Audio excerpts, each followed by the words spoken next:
une réforme des retraites, c'est forcément quelque chose qui est concerté.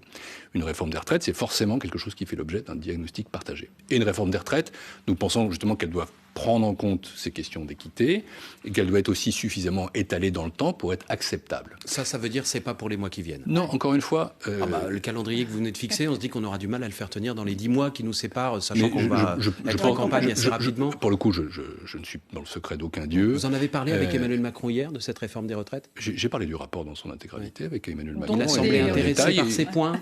Il m'a semblé intéressé par le rapport, mais on verra le commentaire ou surtout l'utilisation quand fera l'exécutif. Non, mais ce que je veux dire surtout, c'est que personne n'imagine qu'on puisse faire une réforme brutale comme ça.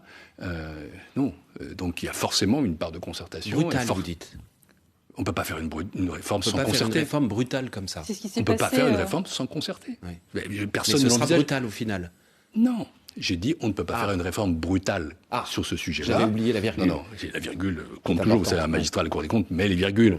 On ne peut pas faire une réforme des retraites qui soit brutale. D'accord. Voilà, c'est plus clair. Je vais le dire de façon plus claire.